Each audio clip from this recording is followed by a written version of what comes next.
dia makin sesak napas, bisa biru, dan kalau nggak ditangani dengan cepat tuh bisa mengancam nyawa.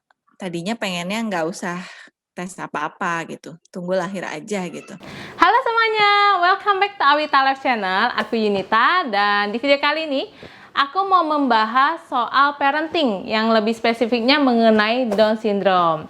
Nah, di video kali ini aku bakal menghadirkan seorang narasumber, Ibu Felicia Sansugata. Beliau ini kebetulan teman kuliahku dulu.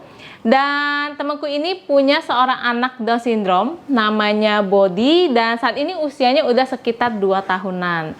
Nah, dari pengalaman temanku ini dalam mengasuh anaknya, beliau akhirnya membuat sebuah akun informasi Instagram @downsyndrome.id untuk membagikan informasi mengenai Down syndrome itu sendiri. So, langsung aja kita sapa teman aku ini, yaitu Ibu Felicia, oke? Halo San! Akhirnya senang banget bisa Zoom bareng. Jadi kita hari ini mau sharing ya soal parenting ya San. Iya, betul Nah, sekali. jadi karena kita teman kuliah, jadi udah kebiasaan nih manggilnya lo gue. So, di video kali ini bakal tetap kayak biasa aja ya San ya. Soalnya tadi di Iya, intro gue bilangnya beliau gitu, soalnya nggak enak gitu loh. Pakai beliau. narasumbernya kok lu gue gitu. Cuma karena temen, oke lah ya, nyantai aja. Iya, Jadi ya kita kali ini ngobrol-ngobrol santai aja. Dan aku thank you banget loh Sat udah mau sharing bareng aku di YouTube channel Awita Life ini. sama-sama. Jadi, Thank you udah diundang juga. aduh seneng. Jadi sebelumnya kita tuh udah pernah ngobrol ya soal Down syndrome. Jadi Iya, beberapa bulan sebelumnya waktu lu bikin akun Instagram @downsyndrome.id. iya Jadi betul. aku sebenarnya udah ada sedikit gambaran sih, dan aku juga udah sempet googling gitulah gitu mengenai Down syndrome ini. Jadi di sini tuh kita cuma pengen sharing Mm-mm. knowledge buat para orang tua yang mungkin membutuhkan informasi mengenai Down syndrome itu sendiri gitu loh. Dan kita Iya, di sini bukan dokter ya, kita bukan. lulusan TI, teknik industri gitu.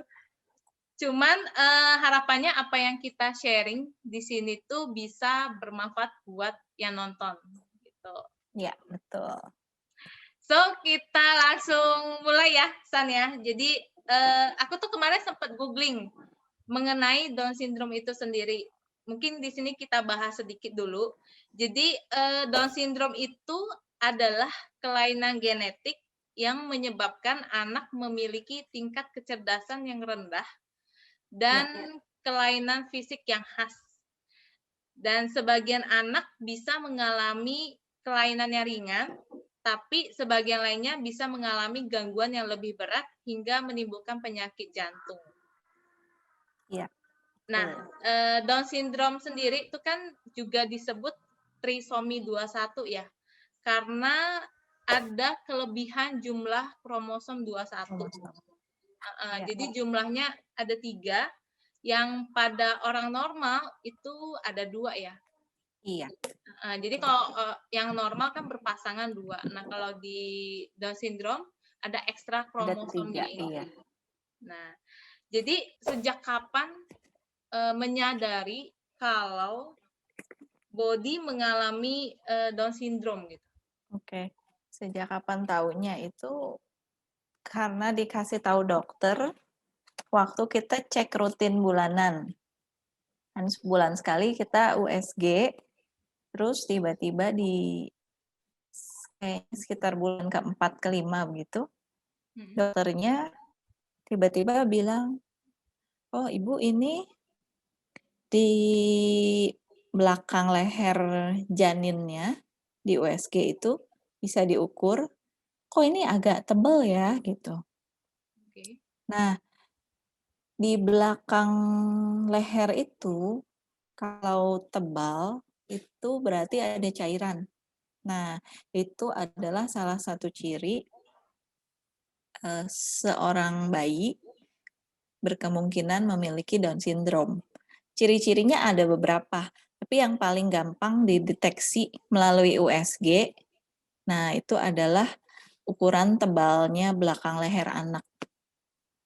Atau, oh ada satu lagi, atau tulang hidung si anak. Jadi biasanya kelihatan tulang hidung anak TS itu dari USG udah kelihatan lebih rendah dibandingkan yang lain.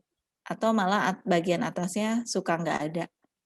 Kayak gitu. Nah, dari berdasarkan 2 ciri tadi, yang belakang leher dan tulang hidung, itu dokternya bilang, ini saya baru ngeh ini ada ciri-ciri ini. Waktu bulan lalu ibu ke sini mungkin saya kelewat katanya, sorry. Padahal itu harusnya bisa dideteksi dari sekitar 2-3 bulanan kita udah bisa lihat gitu. Oke. Gitu. Nah, itu Berarti pertama kali dikasih tahu dokter. berarti taunya waktu hamil trimester kedua ya? Iya, betul. Oke. Terus setelah maksudnya kan ada kemungkinan anak mengalami Down syndrome. Selanjutnya apa tuh? Maksudnya mohon maaf apakah ada opsi untuk digugurkan atau gimana gitu loh? Waktu dengar hal itu atau harus ngecek lagi? Nah, opsi digugurkan secara pribadi sih nggak pernah menjadikan itu option gitu, nggak kepikiran sama sekali. Tapi justru dari dokter yang justru sempat khawatir gitu, karena kalau secara medis di negara maju itu ada opsi itu, opsi termination namanya, menggugurkan kandungan ketika kita udah tahu si janin ini punya masalah. Di beberapa negara maju itu ada opsi untuk menggugurkan, boleh gitu. Tapi kalau di sini sih setahu saya nggak ada ya. Dan emang waktu itu sih dokternya sempat takut-takut gitu, ragu-ragu, nanya gitu. Terus gue bilang, oh, nggak ada kepikiran menggugurkan sama sekali sih dok gitu. Cuman mau tahu aja, ini saya nextnya harus ngapain gitu. Jadi memang secara pribadi gue tidak pernah berpikir begitu. Terus di negara kita juga nggak ada sih opsi seperti itu ya kayaknya. Jadi memang harus menerima fakta aja gitu. Oh, oke. Terus dari dokter ada nggak tuh bilang apa gitu penyebab dari Down syndrome ini sendiri? Nah, kalau penyebab itu tidak ada yang tahu ya sampai detik ini. Dokter di seluruh dunia, setahu saya dari yang gue baca, nanya ke dokter sendiri juga emang tidak bisa dideteksi. Nggak ada yang tahu pasti apakah ini lingkungan, makanan, keturunan. Nah, itu nggak ada yang benar-benar bisa klaim apa penyebabnya gitu. Jadi memang random, memang kayak undian aja gitu. Dan Oke. sekarang bukan termasuk hal langka gitu. Jadi memang cukup banyak angka kelahiran anak dengan kelainan kromosom seperti ini. Jadi setelah tahu dari hamil gitu ada kemungkinan Down syndrome, berarti kan tetap dijalani gitu sampai anak lahir gitu kan. Iya. Nah, how do you feel gitu ketika anak lahir dan berarti udah confirm memang mengalami Down syndrome, ya kan? Karena menurut gua menjadi seorang ibu baru itu tuh udah berat banget gitu. Apalagi menjadi seorang ibu dengan anak yang terlahir spesial gitu, dengan Down Iya. syndrome gitu. Itu maksudnya kan kita have no idea gitu loh, how to handle gitu kan. Belum lagi terlahirnya spesial ini gitu. Jadi maksudnya gimana sih handle situasi kayak gitu as a new mom? Kalau awal tahu sih ya pasti semua juga sama lah, pasti sedih, kaget, bingung, stres gitu. Semua itu ya ada, dialami juga gitu. Tapi, at the end of the day kan harus harus tidak larut dalam itu gitu. Maksudnya ada yang lebih penting nih gitu.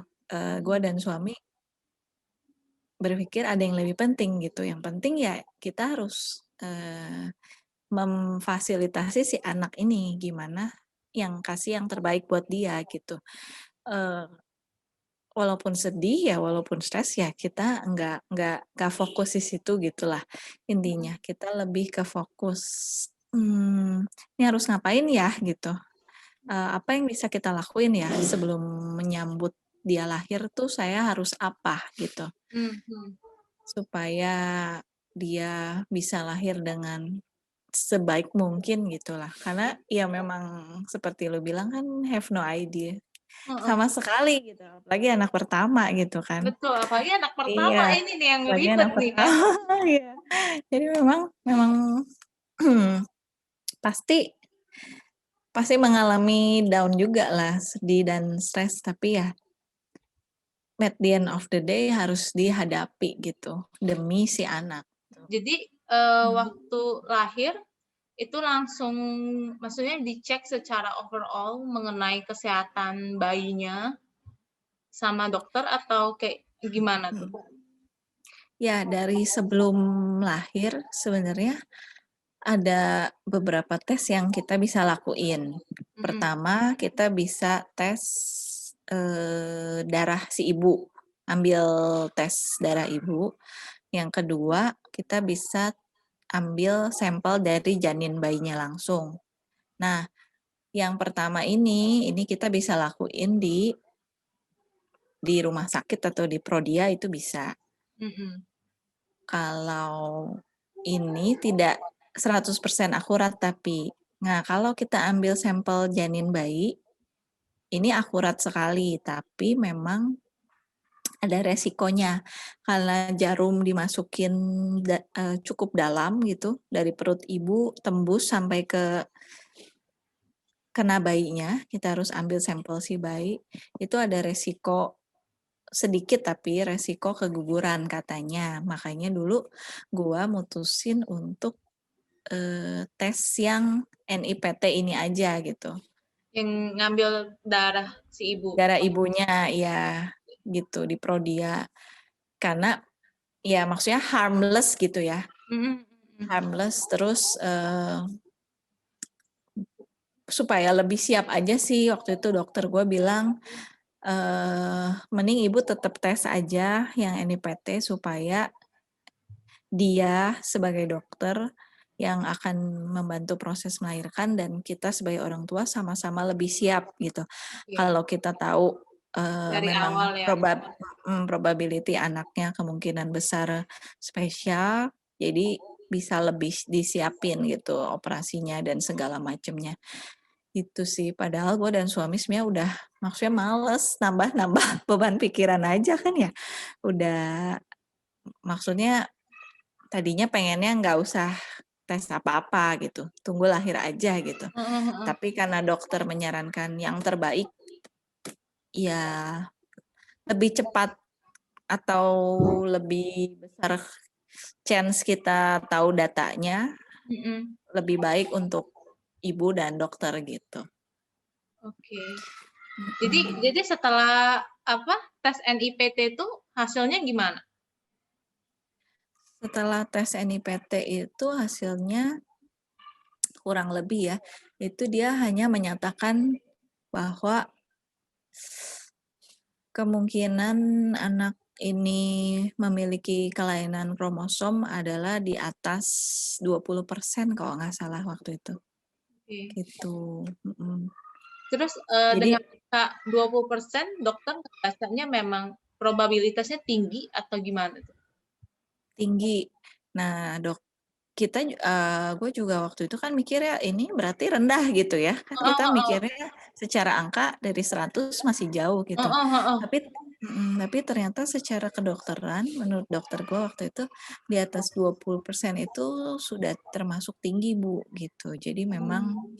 kita perlu consider kita perlu consider-nya, ya ini anak kemungkinan besar Down syndrome gitu. Karena itu angka yang cukup besar gitu, cukup signifikan gitu. Oke.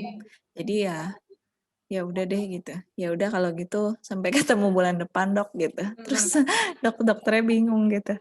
Ini ibu sama bapaknya kok nggak Lempeng aja, kok ya udah aja gitu. iya, lempeng aja sampai mau keluar klinik dipanggil Maksudnya lagi. ada nangis nggak tuh saat di depan dokter? Aduh, Mhm. kenapa jadi begini gitu? Kan ya nggak disangka lah ya gitu kan. Iya. Iya mungkin yang lain begitu, makanya dokternya bingung sampai mau udah keluar klinik, dokternya bilang, "Maaf," katanya, "kalau boleh tahu agamanya apa ya?" Kok Kenapa kok, ditanya agamanya? nggak tahu. Nah dia susternya juga ketawa, dokternya nanya gitu, "Ibu, Bapak agamanya apa ya kalau boleh tahu?" Dia bilang, "Soalnya saya kagum gitu melihat iman Bapak Ibu," katanya gitu. Terus kita berdua ketawa kan. Ya, maksudnya mungkin yang lain mungkin ya, Mhm, itu reaksinya kan bisa marah, beda ya. bisa nangis gitu. Karena gue pernah pas nunggu dokter, orang ibu-ibu di sebelum gue itu lama banget, keluar-keluar nangis, nangis yang Mmm. heboh gitu. Ya mungkin ada masalah juga dengan kehamilannya, makanya mungkin dia lihat gue terlalu datar ya mukanya gitu, "Nih orang Lu kenapa?" memang lain sih, San. Mhm. Lu emang lain banget, gua aja pernah loh nangis depan dokter gara-gara cuma disuruh bed rest, kalau enggak Mhm. mungkin bisa kehilangan anak. Itu gua udah nangis-nangis tahu nggak? Itu baru disuruh bed rest gitu kan. Maksudnya ya, Oh, maksudnya how we handle the news gitu kan mungkin beda-beda ya. Kalau gua sih iya. bener, nangis gua di depan dokter untuk hal yang hanya disuruh bed rest gitu loh. Wajar sih, San. Lu yang nggak wajar, Gua yang nggak wajar. Iya nggak bener, wajar, bener. gua dan suami gua yang nggak wajar. Bener. Makanya dokternya sampai Jadi sampai bener nanya, dipertanyakan sebenarnya agamanya apa sih? selalu cuek gitu ya. Bukan cuek lah, lebih ke udah bukan Accept, udah lewat sih, acceptance kali. udah nangisnya udah Oh, gitu. udah nangis ya udah. Maksudnya udah nangis, Udah tapi nerima akhirnya ya? nggak di dokter. Oh, Nerima nerima, eee, nerima nerima sih nerima ya, tapi bukan berarti maksudnya nggak sedih lagi mah enggak. iya. Ya pasti tetap sedih, pasti tetap stres, pasti tetap bingung gitu, pastilah. Cuma Mhm, fokus gua dan suami ketika itu lebih ke teknisnya, ini jadi kita nih harus apa gitu. mhm, mhm, mhm.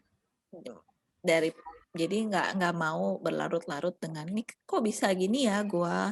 Kok ini terjadi pada Mmm, gua ya?" Gitu. mhm, "Kok mhm. ini anak gua kenapa gini?" Gitu. Maksudnya nggak akan ada jawabannya gitu.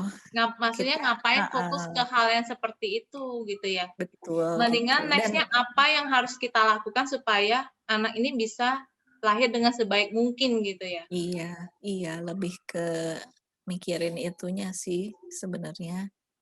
Dan kalau kita berpikir kenapa ini terjadi pada kita terus menyalahkan si A, si B juga kan meracuni diri sendiri gitu. Buat apa gitu. Jadi ya Bener. Maksudnya memang udah energinya habis untuk yang kayak gitu jadinya ya? iya, jadi mending kan kita fokus ke kesehatan si anak. Karena kan kalau ibu stres, anaknya juga nggak bagus, iya kan? Yes, Ibu betul. hamil kan perasaannya sangat ngaruh ke bayinya. Ini aja waktu itu aja udah merasa bersalah banget gitu.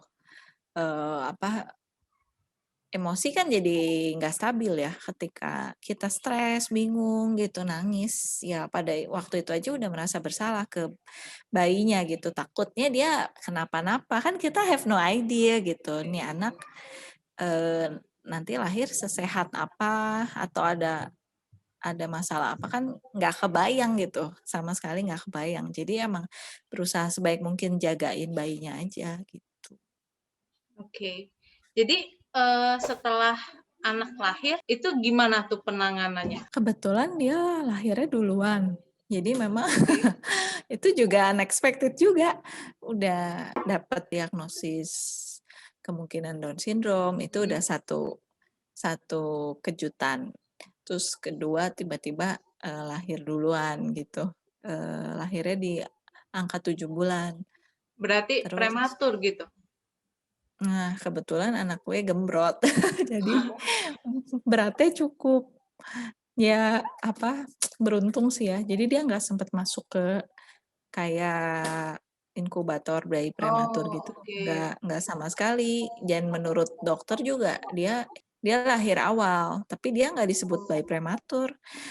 Gue juga nggak ngerti sih, kirain kalau bayi di bawah 9 bulan semua disebut prematur. Mhm. Ternyata tergantung kondisinya juga, kalau beratnya cukup, terus dia maksudnya sehat-sehat aja Mhm gitu. mhm. Nah itu bayi gue sih nggak disebut prematur sama sekali Oh, waktu oke. itu. Jadi ya apa, beruntung juga gitu dia gendut gitu, karena beratnya cukup. Iya, jadi ternyata jadi lebih sehat gitu, karena dia gendut. Ya udah habis lahiran, dokter anaknya kan biasalah setiap hari mereka kan ngecek si bayi nih. Mhm. Pas di stetoskop tuh ada bunyi nafas bayi yang berbeda. Nah, itu adalah indikasi anak punya kelainan jantung. Kalau bahasa awamnya sih mungkin orang bilangnya jantung bocor ya, Oke. gitu. Sebenarnya itu ada salah satu jenis kelainan jantung. Jadi katup jantungnya tuh nggak kayak kita yang ada sekat-sekatnya gitu. Nah, dia tuh ada lubangnya. Gue denger ini aja Gitu. udah stres nih, San. Serius. Gue denger aja Eh, udah stres. mhm, iya. Oh, Karena udah lewat aja gue bisa ya mungkin ketawa. ya, mungkin ya. Mhm. Mungkin pada saat itu juga ya bingung juga ya. Iyalah pasti. Terus, dari dokter nyaraninnya apa untuk yang Dokter masalah jantungnya ini? dokter ngasih referensi ke dokter spesialis jantung anak. Nah, Mhm. waktu itu sih tes di Bogor dulu sih, di Bogor.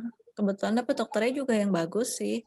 Bagus, diagnosis dia adalah bahwa anak gua harus dioperasi, gitu. Oke.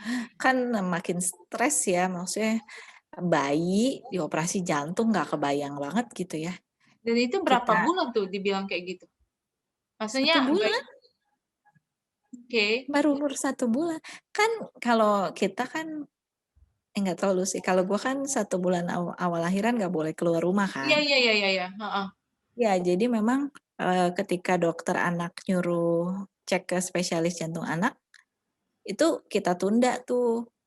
Karena kan pikir, ih terlalu kecil juga gitu, Mhm mhm mhm. takut bawa bayi ke mana-mana gitu. Jadi nunggu dia 1 bulan, baru deh keluar ke dokter dicek. Dan ternyata benar, dia mengalami, kelainan jantung itu. Gue dirujuk lagi ke Jakarta untuk dicek di dokter sana gitu, karena di Bogor itu nggak ada dokter bedah jantung anaknya, nggak ada. Ya kita harus ke Jakarta. Terus berpikir bahwa daripada buang-buang duit dan energi dan waktu loncat-loncat dokter di Jakarta, ya udah deh kita pikir kita perlu nanya diagnosis ke satu orang nih yang perlu kita yakin gitu. Udah pasti percaya, udah lebih diyakini gitu. Jadi ya akhirnya nyari-nyari dokter ke Singapura. Jadi waktu umur anak gua 2 bulan, kita terbang ke Singapura untuk di USG jantung di sana gitu. Pengen tahu aja diagnosis dokter Mhm Singapura mhm. yang katanya kan bagus banget gitu ya. Mhm mhm. Jadi cukup sekali, tapi kita udah yakin gitu sih mikirnya waktu itu. Jadi ya kita mutusin untuk ke Singapura dan ternyata jawabannya sama, harus operasi gitu. Terus akhirnya operasi di mana? Ceritanya juga agak panjang ya, sempet pindah-pindah dokter dari Singapura itu, kan kita nggak mungkin operasi di Singapura, karena kalau Lama operasi banget kan? Singapura, ya mama papanya yang sakit jantung. Jadi kita pulang lagi ke Jakarta. Pergilah ke dokter yang direferensiin sama dokter Bogor pertama kali itu Yun di RSCM. Terus kaget juga sih pertama ke dokter. Dokternya AI gitu loh. Oh, oke. Iya, kaget juga ya. Pikirnya di RSCM gitu kan ya. Iya, iya, iya, iya. Iya. Datanglah RSCM AI gitu. Kaget juga ya. Spesialis jantung anak baru pernah gitu. Terus galak pula, bukan galak ya, apa ya, tegas. Terus diperiksa, diagnosisnya ya sama persis dengan dokter Bogor dan dokter Singapura gitu. Habis itu ngomongnya tuh yang tegas banget gitu, tek gitu. Gue suka nih dokter kayak gini nih, gue beneran Iya. suka.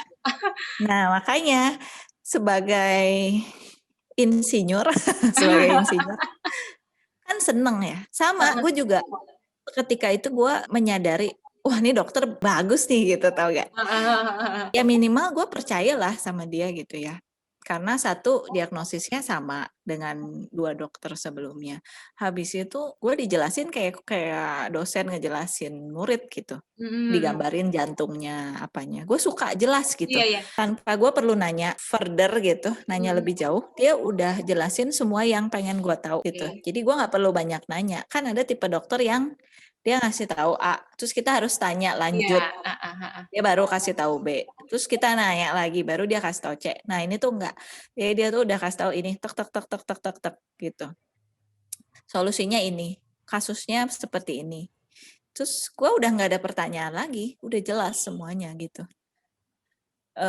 Jadi pertanyaannya tinggal, ya udah kapan batas operasi? Ya kan ada batasnya gitu ya, nggak boleh terlalu lama karena kalau anak kelainan jantung itu bisa sesak napas. Jadi anak nih bisa makin besar kan peredaran darahnya makin tinggi tekanannya. Dia makin sesak napas, bisa biru, dan kalau nggak ditangani dengan cepat tuh bisa mengancam nyawa. Jadi pertanyaan gue ya hanya itu, pertanyaan gue ya ke dokter cuma, jadi kapan anak gue nih harus ditangani itu kapan gitu, prosedurnya apa, harus gimana. Nah ini lucu banget, bener-bener lucu. Gue sama suami sampai kaget gitu ya, dia bilang, dia nyuruh gue ke Kuala Lumpur. Oke. Operasi sama dia? Enggak. Bingung kan? Kalau nggak operasi sama dia mah memang nggak operasi sama dia, karena dia itu dokter spesialis jantung. Kalau operasi itu harus dengan dokter bedah jantung. Oh, oke. Beda. Beda lagi ya. Beda lagi. Tapi yang gue kaget adalah normalnya gitu ya di kepala gue, kalau dokter di rumah sakit A pasti akan nyuruh gue operasi di rumah sakit A dong, bener ya? Apa ini nyuruh gue operasi di rumah sakit lain gitu istilahnya. Nah, tapi dia nyuruh gue ke Kuala Lumpur. Dia kasih gue referensi dokter kenalan dia di sana. Dia bilang ini dokter bagus sekali, kata dia. Perdana Menteri Malaysia pun sama dia, katanya gitu. Wah ini dokter bagus, lu percaya sama gue, dia bilang gitu. Udah lu nggak usah cari-cari kemana lagi, percaya sama gue, lu harus ke dokter ini. Gitu coba. Kan kita kaget ya. Dia bilang, nggak usah cari kemana-mana lagi karena secara skill bagus, secara cost juga bagus. Maksudnya gini, dia bilang, gue punya pasien yang dia ke Jepang, operasinya ke Jepang kata dia. Jepang tuh gila-gilaan kata dia.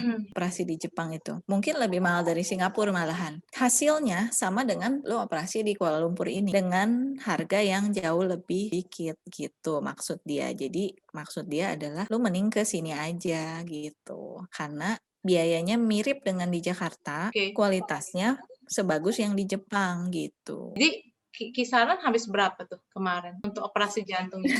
Ya lumayan bikin Mobil buat beli rumah. ya Avanza lah, satu Avanza ini Iya. Itu hanya untuk rumah sakitnya atau udah all in-nya, maksudnya dari tiket segala macam? Tiket sama hotel sih gua nggak terlalu ngitung, tapi Oh, ya di total-total ya kurang lebih lah. Di total-total satu Avanza lah ya. Which is kalau di Jakarta pun juga lu akan segitu ya? tetap di atas 150-an lah ya. Ya misalkan di Malaysia 200 gitu kan. Di Jakarta juga lu akan habis sekitar 150-an kayaknya ya. Gua nggak tahu sih. Cuma waktu itu dokternya bilang ya mirip lah harganya. Jakarta sama Kuala Lumpur nggak jauh lah harganya gitu. Paling kan kita bedanya di itu, di tiket, di hotel, Iya, iya. di plus-plusnya lah. Ya mungkin lebih mahal pun sedikit. Sedikit dalam artian karena kita foreigner gitu. Heeh, heeh. Kan harga rumah sakitnya itu penduduk lokal sama orang asing beda, Yun. Lebih mahal ya kalau foreigner Lebih ini. mahal.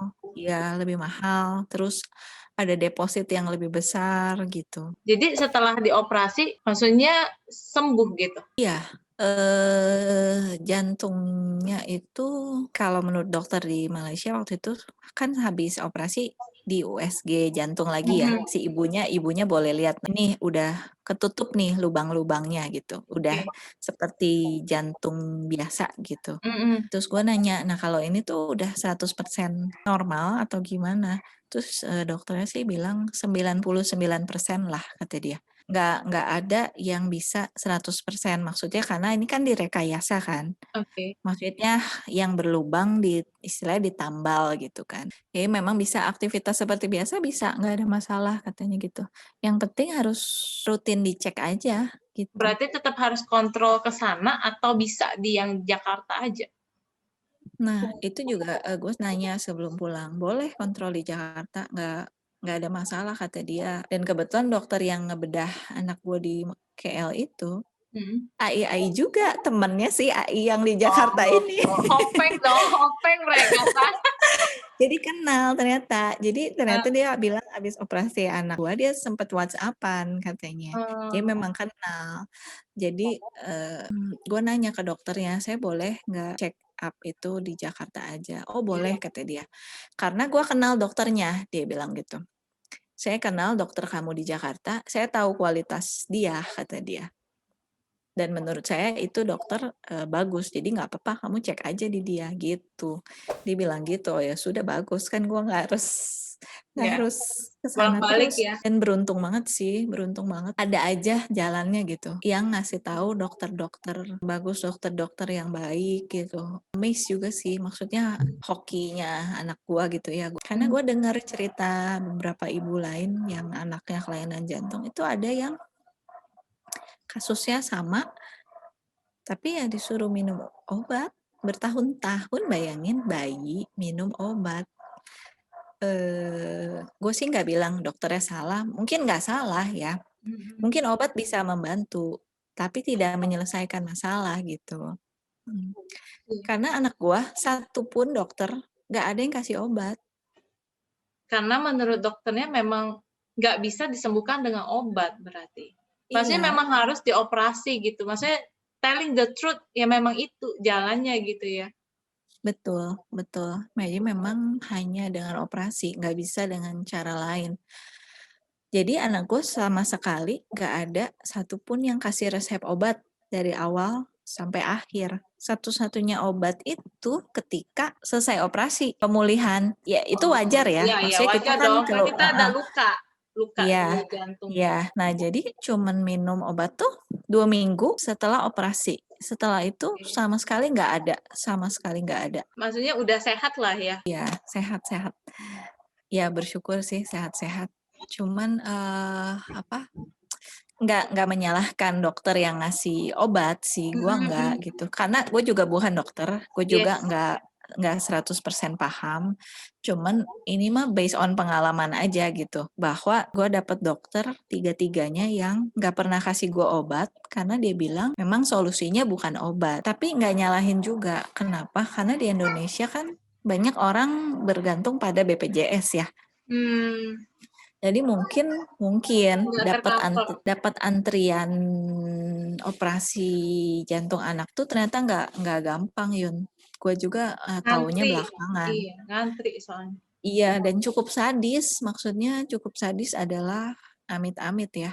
Mhm. Saking lamanya, kadang anaknya meninggal Keburu duluan. lewat ya. Iya, dan itu gue sedih banget ya. Maksudnya, duh gila banget gitu. Sampai sampai begitu gitu. Mhm. Kondisinya sampai begitu. Makanya gue paham dokter gue waktu itu bilang kamu ke Kuala Lumpur aja. Gue nggak tahu sih alasan dia menjudge gue ke KL apa, tapi dia bilang percaya deh sama gue, lu kayaknya nggak, jangan di sini deh gitu. Dan gue bersyukur sih dia memberi gue jalan itu gitu. So itu dia cerita dari teman aku mengenai perjalanannya dalam mengetahui kondisi anaknya yang Down syndrome sejak dari masa kehamilan hingga melahirkan, kemudian sampai anaknya operasi jantung. Dan syukurnya jantung anaknya sekarang sudah sangat-sangat membaik dan tinggal dilakukan terapi berkala supaya perkembangannya akan semakin membaik lagi. Nah, sebelum kita lanjut ke pertanyaan-pertanyaan berikutnya, sekarang kita mau break dulu supaya kalian nggak terlalu capek. Tapi pastikan setelah kalian break langsung lanjut nonton di video yang part kedua, oke? Di sana aku bahas lebih detail lagi dari sisi keibuannya, kemudian gimana dia menghandle situasi dan lingkungan dan juga persepsi dari orang-orang di sekitar. Dan aku yakin bakal sangat bermanfaat buat kalian semua yang pengen nyari tahu tentang Down syndrome ini sendiri, oke? So, thank you banget ya udah nonton video ini. Jangan lupa di like, di share juga ke lebih banyak orang, dan subscribe YouTube channel Awita Life supaya aku bisa terus memberikan video-video yang bermanfaat lainnya buat kalian semua, oke? See you on the next video. Bye-bye!